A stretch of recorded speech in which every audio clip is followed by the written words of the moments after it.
रूस ने एक ऐसा वीडियो जारी किया है जिसने पूरी दुनिया को हैरान कर दिया है। 15 सेकंड के इस वीडियो को देख भारत का सीना गर्व से चौड़ा हो जाएगा, लेकिन भारत के दुश्मन खून के आंसू रोएंगे। ने Russian manufactured guided missile frigate INS तुशल जो है वो कमीशन कर ली है। India's maritime defense, named Tushal the Protector Shield, it symbolizes fearlessness and resolve. Defense Minister Rajnath Singh called it a landmark in India-Russia defense ties. इस Tushil 7वां upgraded जहाज होगा। इसके लिए साल 2016 में ही अनुबंध हुआ था और उसके बाद इसे तैयार किया जा रहा था। भारतीय टीम के विशेषज्ञों की निगरानी में इसे पूरी बारीकी के साथ तैयार किया गया है। इसके जरिए भारत कई बड़े ऑपरेशंस को अंजाम भी दे सकता है। हमारे घर आके ये हमें मार के जाते हैं, तो ये है बुनियादी तौर से उनका खौफ। और हम क्यों ऐसे हैं?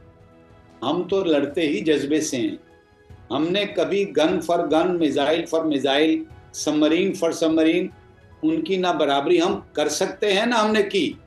तुशील को लेने के लिए रक्षा मंत्री राजनाथ सिंह भारतीय सेना के कई अधिकारियों के साथ रूस के कैलिनिनग्राद शहर पहुंचे।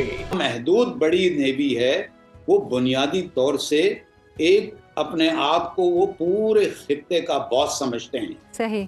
यहीं पर भारत के राष्ट्रगान की धुन बजाई गई। डिलीवरी 9 साल बाद मिलती है, इतना मुश्किल है शिप लेना। जो अमेरिकन इंडिया को कहते हैं कि जो तुम ले रहे हो ना रशिया से, रशिया तुम्हारे साथ नहीं खड़ा होगा, बिकॉज रशिया की जो ग्लोबल उसको जो सपोर्ट मिलती है वो चाइना से मिलती है। अच्छा, ये बात में बड़ा वजन है कि रशिया को जितनी भी सपोर्ट मिलती है वो सारी चाइना से मिलती है, जो पॉलिटिकल, डिप्लोमेटिक, इकोनॉमिक। तो कल को रशिया जो है, देखें मैं इसको थोड़ा आपको बताऊं, द मोमेंट जब आप you consider yourself that we can lead 125 nations in the world as a leader of the global south, India के लिए चैलेंज ये है कि उसने कैसे अपनी स्ट्रेंथ को एनहेंस करना है, अपनी कैपेबिलिटी को कैसे एनहेंस करना है। ठीक है जी, और वो कैसे एनहेंस करना है?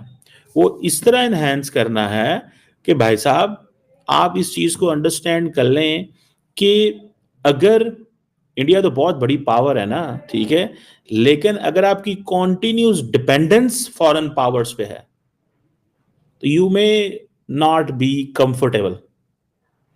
इंडिया के पास इंटरकॉन्टिनेंटल बैलिस्टिक मिसाइल्स हैं, इंडिया की न्यूक्लियर ट्राइड है, सारा कुछ है, लेकिन दे आर स्टिल डिपेंडेंट, क्योंकि उनको बाहर से चीजें लानी पड़ती हैं, बाहर से चीजें लानी पड़ती हैं। और अगर आप पाकिस्तान और उनकी नेवल कैपेबिलिटी का अंदाजा लगाएं, बजट एंड इकोनॉमिक डिस्पैरिटी बहुत ज्यादा है। पाकिस्तान नेवी की इकोनॉमिक गैप बहुत ज्यादा है। इंडिया का डिफेंस बजट कितना है? 74 बिलियन, 5-6 बिलियन डॉलर्स। ठीक है जी, पाकिस्तान का बजट कितना है? कुछ 6-7 अरब डॉलर है। ये जो बजट की डिस्पैरिटी है, सबसे बड़ा तो प्रॉब्लम यही है। ना हम नेवल प्रोक्योरमेंट वो कर सकते हैं, ना हम मॉडर्नाइजेशन कर सकते हैं, ना हम वो चीजें देख सकते हैं। इंडिया के पास, इंडिया की मैरीटाइम पावर जो है ना, उसका बहुत बड़ा साइज है। मैं देख रहा था कि इंडिया के पास जो कार्गो शिप्स हैं they are more than 1800, Pakistan के पास सिर्फ 12। सुभान अल्लाह, इतना तो हमारी हुकूमत के काम है। एज ऑफ 2024 जो इंडियन नेवी की जो बोट्स हैं वो तकरीबन 294 वेसल्स का एक फ्लीट है। एडवांस सरफेस शिप्स हैं, डिस्ट्रॉयर्स हैं, फ्रिगेट्स हैं, कॉर्वेट्स हैं, सबमरीन्स हैं, बहुत कुछ है। जो पाकिस्तान नेवी का जो फ्लीट है वो 114 वेसल्स का है, जिसका प्राइमरी फोकस है कोस्टल डिफेंस, ना के पावर प्रोजेक्शन। बिकॉज पाकिस्तान ने पावर प्रोजेक्शन क्या करनी है? पाकिस्तान तो कोशिश कर रहा है कि हम उस सारी की सारी ट्रेड जो है उसको सेव कर सकें। This is what the target, this is what is the target for the Pakistan.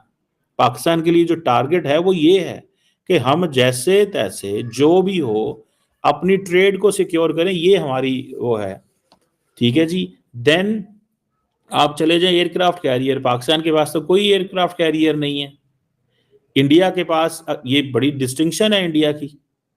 ठीक है जी, इंडिया के पास 2 एयरक्राफ्ट कैरियर्स हैं, तीसरा आई थिंक उनका चल रहा है।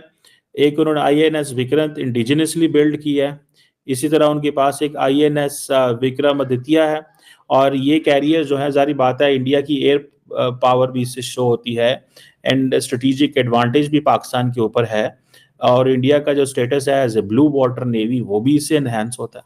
So this is something very significant in that direction.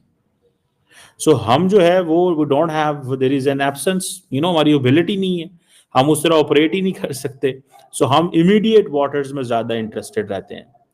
मैंने जब रिसेंटली पाकिस्तान के टॉप नेवी ऑफिशियल से सवाल किए तो हमने अपने जो ऑपरेशन है अपने आप को महदूद रखा हुआ है, लुकिंग एट कि हमारा जो नेशनल ऑब्जेक्टिव क्या है।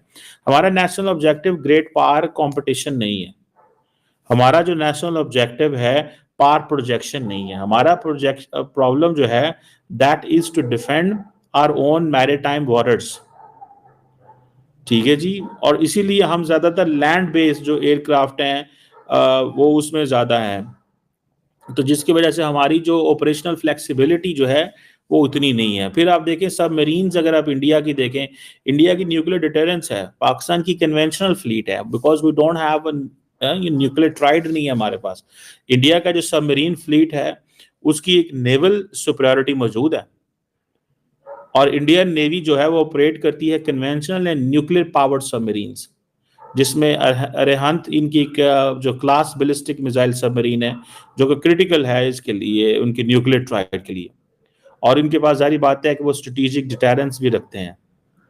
सो पाकिस्तान जो है वो जारी बात है अपनी कन्वेंशनल सबमरीन्स ऑपरेट करता है, जिसमें वो कहते हैं कि हमारी जो अगस्टा क्लास सबमरीन्स हैं, कोस्टल डिफेंस वगैरह, और स्टेल्थ भी नहीं है, न्यूक्लियर डिटेरेंस कैपेबिलिटी भी उसमें नहीं है, इंडियन न्यूक्लियर उसमें अंदर है, लेकिन पाकिस्तान की जो डिपेंडेंस है चाइना के ऊपर ऑन सबमरीन टेक्नोलॉजी वो is of paramount importance, and it is a strategic vulnerability, frankly speaking.